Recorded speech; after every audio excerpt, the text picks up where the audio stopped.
दमोह में बाढ़ का कहर, ब्यारमा नदी उफान पर 12 गांव जलमग्न, झापन पुल 90% टूटा। दमोह में लगातार बारिश ने जनजीवन को अस्त व्यस्त कर दिया है। ब्यारमा नदी उफान पर है, जिससे दर्जन भर गांव जलमग्न हो चुके हैं। प्रशासन ने 200 से अधिक लोगों को सुरक्षित स्थानों पर शिफ्ट किया है।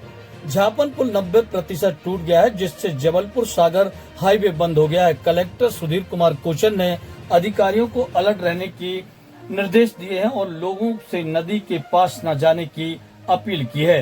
राहत और बचाव कार्य जारी है।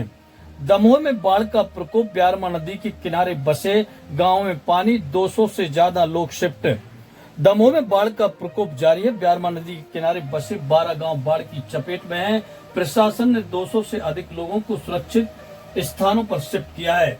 झापन पुल 90% टूटने से जबलपुर सागर हाईवे बंद है। हटा ब्लॉक के कुंवरपुर हरदुआ श्यामरा गांव की स्थिति भी चिंताजनक बनी हुई है।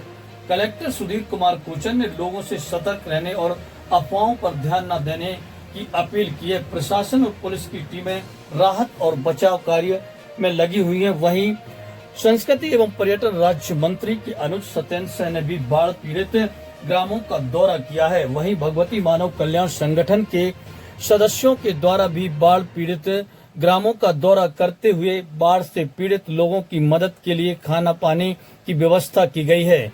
बाढ़ का कहर निरंतर दमोह जिले की ब्यारमा नदी में बना हुआ है और ब्यारमा नदी का रुद्र रूप देखने को मिला है, जो अभी तक बताते हैं लोग कि 60 साल के इतिहास में ऐसी ब्यारमा नदी में बाढ़ नहीं आई है, जिससे त्राही त्राही मची हुई है। और ब्यारमा नदी बाढ़ के चलते अपने उग्र रूप में हर जगह दिखाई दे रही है। ब्यारमा नदी के किनारे बसे तमाम गांव में यह स्थिति बनी हुई है। अधिकांश गांव जलमग्न हो गए हैं और लोगों का जनजीवन पूरी तरह से अस्त व्यस्त हो गया है।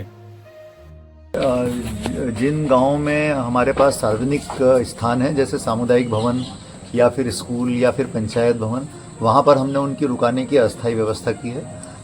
कुछ लोग यदि इच्छुक हैं तो वो अपने पड़ोसी, अपने रिश्तेदारों के यहाँ भी रुके हुए हैं। जैसे हमने देखा कि माता पिता किसी अलग घर में रहते थे, उनके बच्चे किसी अलग घर में रहते थे और माता पिता वाला घर टूट गया तो माता पिता अपने बच्चों के घर में शिफ्ट हो गए।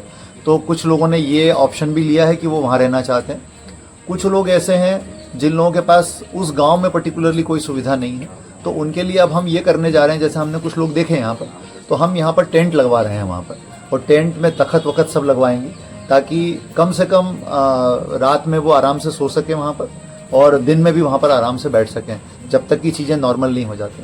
और एक बात बहुत इंपॉर्टेंट जो मैं बताना चाहता हूँ वो ये थी कि यहाँ पर जो गाँव हैं, इन ग्रामों में अधिकतर घर जो है हमारे आदिवासी समाज के लोगों के हैं और इन्होंने एक बात ये कही कि इनको प्रधानमंत्री आवास स्वीकृत नहीं है इनके। तो मुझे जो बताया गया है कि इनके सबके नाम सर्वे में जुड़ चुके हैं, लेकिन अभी आवास आने में समय लगेगा।